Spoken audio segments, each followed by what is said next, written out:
Goodbye, girls. So I'm making this video because I was contracted to do some work for this game called Suplex Saga, and I was really happy to work on it because it's Final Fantasy game with this like wrestling motif onto it. So that I really liked. So I figured since the Kickstarter is ending today and unfortunately didn't make its goal, I'd just give you kind of a walkthrough of what was going through my mind when I was making the battle theme that you can hear in their Kickstarter video, because it's probably one of my favorite things I've ever written. So let's just break it down. I have my Reaper file open here, just kind of giving you a look at the battle theme.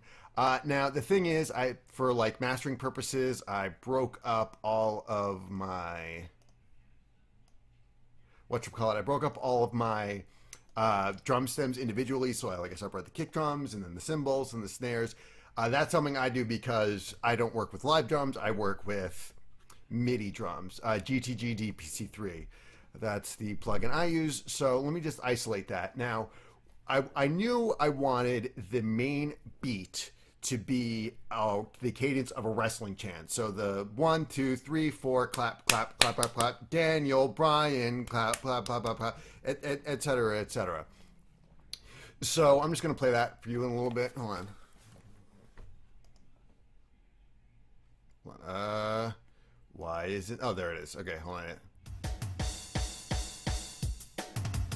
1, 2, 3, 4. 1, 2, 3.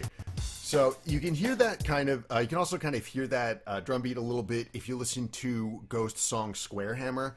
But yeah, so the 1, 2, 3, 4, 1, 2, 1, 2, 3. Just to keep that cadence. Now, there's also a couple other things I noticed when I was studying battle themes that I can kind of get inspiration off of. And I'm going to go to my background entrance here real quick. So I'm just going, because video game music and wrestling music are kind of at odds with each other, because they both serve the same purpose, but how they're structured is different. With wrestling, there's always that one really hype moment, like for that, that one introductory hook that it gets the crowd hyped up and gets them excited for it. Like, for example, I'm going to play a Stone Cold.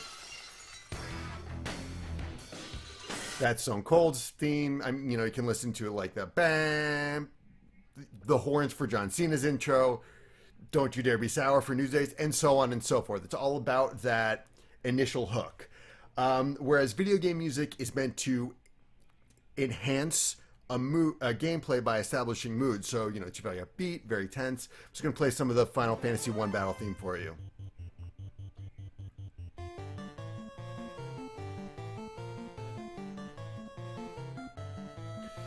Right, and then battle scene 2. You can kind of see something similar there, where the hook is that like brung, or just something that grabs your attention so that you can kind of shift oh, I'm in a random battle now, that thing. So I kind of did the both, with that hook being, the cadence. So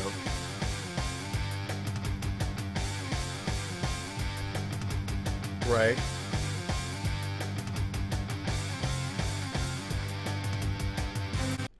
Now, after that, what usually happens in the battle themes is that the melody plays. So, granted, if you've heard a couple of them, like Final Fantasy 1, Final Fantasy 6 in particular, they usually start out kind of calm, because that hook whereas wrestling, like, the hook is part of the song, with Final Fantasy, there's that initial sting that lets you know you're in a random battle, but then it starts off kind of calm before it picks up in the melody. So I'm just going to resume my track.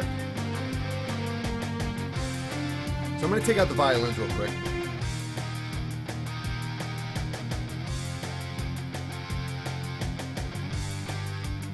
Yeah, the most important thing I've noticed about Final Fantasy songs is that they always have a strong bass line. Percussion isn't that important, but I do know that the bass line is very important. So, because hold on, let me just pause that for a second, because that's usually the first thing you hear. Just to pull another one out. Hold on.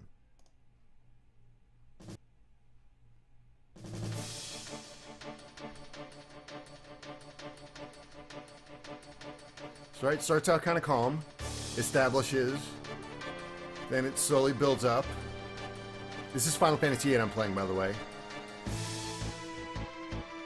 Then the violins come in, but you can still hear that, like, dun, dun, dun, dun.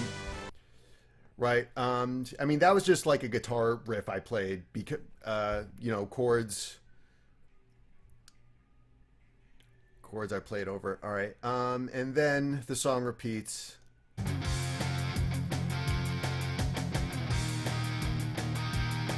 Now, one thing I am going to bring in, I'm going to bring in what the violins were initially, which is just me kind of soloing over that chord progression. So.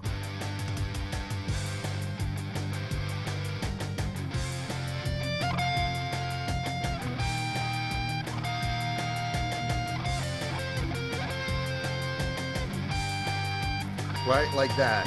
So then I'm going to bring it alongside the violins.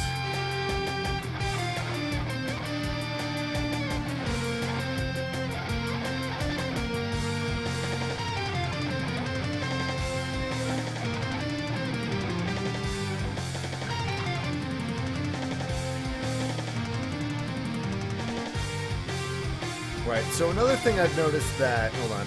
So also video game battle themes tend to work in 16 measured chunks. So then it, you after that initial hook, then it kind of goes into that like part where I'm just soloing. Then it goes into the call and response, and it amps up a little bit before it winds back down again. So how I converted the guitar solo to the I know it's labeled under SNES in the track. That's when I was trying to use like a sound bank for it, but then I decided to use a plugin I have for this called. Hopefully it can, yeah, there it is. Ah, damn it. All right. Yeah, called DSK Overture. It's a free plugin. It's got string sections, violins. You can do all of that cool stuff with it. And just then another side note, the plugin I use for my guitar stuff, it's an amp simulator called TH2. So just show you that, open up TH2. Actually, the retune also helps with something else. Is it not going to show up? There it is. Okay. Yeah, so I have it under Full Metal, and you can play around with these settings. Usually I just kind of find a sound I like and use that as a basis. So how I converted the lead guitar to the violin section is actually very interesting. And if you are familiar with the Rock Band Network, which I used to do, there in the documentation for the Rock Band Network, there used to be a very simple method for getting converting raw vocal stems to the note tubes that required to the MIDI notes that required you to put the vocal track in. So I'm just going to open up that for a little bit. First, I took the. Okay, yeah, that is. Hold on, am I looking at the right thing? Okay.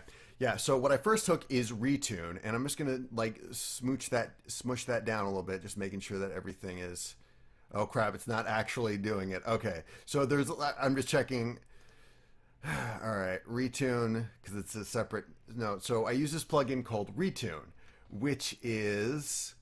Let me see if I can bring that up. Shit. Okay. Let's see. Window Cafe. All right.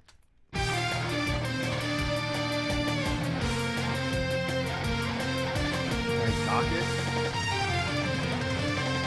Okay. Okay, you can see it like that. All right, cool.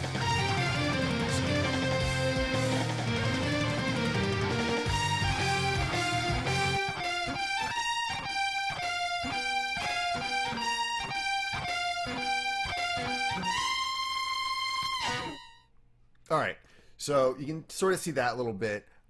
Just pause it right there. Now, what this is doing, I have this little box checked off called Send MIDI Events When Pitch Changes. So I'm going to try to undock this. Okay, so send MIDI. So what I have it is, crap, how do I bring up the routing matrix again? Okay, so how I have it set is that whenever retune kicks off, okay, no, I don't need the routing matrix. It's just a basic input-output thing. All right. So how return operates is that anytime it detects a change in pitch, it replicates that as a MIDI note and it sends that to another channel.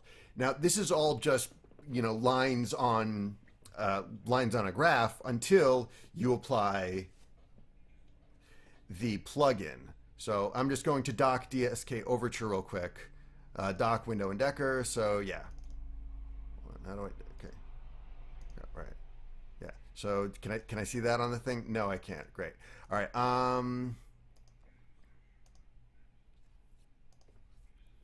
right. Just undock that. So I don't have it as a routing matrix. What I have it is input is. I have it so that this is the input channel and this is where it's all output. So the input is actually the MIDI output, and Retune is actually sending that as notes from the guitar to the sending that from this lead track to the SNES track, which I just have as violins. I have this saved, so if Finger Gun Games wants to continue working with me in the future, then I have this all saved. So let me just go to violin, save that so I don't get confused later. Again, that was when it was from a soundtrack. This is, of course, a chip, I think, which is like a bass line I tried to use, but that didn't quite sound so well. Again, I just have it there in case it comes back again. And then this is just the same thing, but just pushed up an octave. I was talking with one of the devs, and we weren't quite sure if it sounded better. It sounded better lower, but then like if you switch it to the higher pitch, it kind of amps up the intensity a little bit. So that effect seemed cool. And of course, the work was just me copying all of this and then sliding it up an octave. So really, they got the song for half price. Excuse me. Right. So that is the basis of the game. And so that's just kind of like a little insight into the process I went through working on this game. As far as other stuff I can tell, the guitar was just me kind of jamming out to that like drum beat, which I came up with first, and the bass line was just that going under that. So unfortunately, Suplex Saga did not make its Kickstarter goal, but the devs are open to new possibilities, and they are going to work on a demo, little vertical slice, so they can see how awesome it is for yourself. I hope to do more of these in the future. There are a couple I have ideas about doing, but again, this is just to kind of give you a little peek behind the scenes of the song and my process. So with that, I leave you with one last play.